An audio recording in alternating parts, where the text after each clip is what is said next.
সঞ্জু, ঘুঙুরের আওয়াজ, ঘুঙুরের আওয়াজ।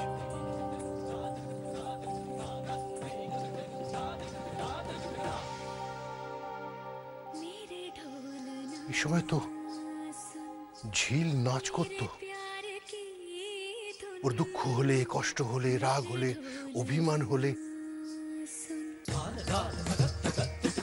ও নাচের মাধ্যমে প্রকাশ করত। ও কথা বলতে পারতো না, ও ঘুমরে মরতো। ও ঘুমরের আওয়াজ ভাই, নিশ্চয়ই ঝিল নাচছে, ঝিল নাচছে।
শায়রি, তুই তুই তো কোনোদিন এই ঘরে নাচ প্র্যাকটিস করিস না, আর পরেছিসও তো ঝিলের পোশাক। আসলে বড় মামা, আমার নাচ প্র্যাকটিসের সমস্ত পোশাকগুলো কাচতে দিয়েছিলাম, ওগুলো এখনো শুকোয়নি, তাই এটা পরেছি। কেন, কি হয়েছে? না মানে আমি আর সঞ্জু ভেবেছিলাম যে। কি ভেবেছিলেন? ঝিল? হ্যাঁ। বড় মামা, ঝিল কোনোদিনও ফিরবে না, কোনোদিনও ফিরবে না, ও মরে গেছে। না, একদম এসব বলবি না। ঝিল বেঁচে আছে, আর যদি ও মরে গিয়েও থাকে তাহলে আমার সঞ্জুর ভালোবাসার টানে ফিরে আসবে। ওদের প্রেম অমর প্রেম, ওরা 7 জন্ম পরস্পরের জন্য জন্মেছে, ওরা ভালোবাসতে জানে, আর সেই ভালোবাসার টানেই ঝিল ফিরবে। চল। বড় মামা, একটা কথা ছিল, কালকে আমার ডান্স স্কুলের একটা বড় শো আছে, সেখানে আমার পারফরমেন্স আছে। তুমি যাবে বড় মামা? আর ইউএসএ থেকে একজন আসছে, সেও পারফর্ম করবে। তুমি যাবে? যাবে বলো না বড় মামা, তুমি যাবে? তুই কি বলছিস? আমার পুত্রবধূ নিখোঁজ, আমার ছোট ছেলে পুলিশ লকআপে। প্লিজ বড় মামা, না বলো না। আমি জানি যে ঝিল তোমার পুত্রবধূ আর রঞ্জু তোমার ছোট ছেলে, কিন্তু আমিও তো তোমার ভাগ্নি, বলো।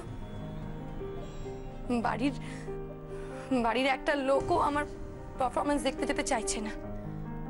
অনেক কষ্ট করে ছোট মামা আর ছোট মামিমণিকে রাজি করিয়েছি। তুমি আর দাদা ভাই গেলে তোমাদের দুজনেরই মনটা ভালো হয়ে যাবে, আর আমারও ভালো লাগবে। যাবে বড় মামা? বলো না, যাবে? প্লিজ চলো না বড় মামা, প্লিজ চলো না। যাবে? যাব। কিরে, যাবি ওর নাচ দেখতে? হ্যাঁ, তুই আর আমি যাবি?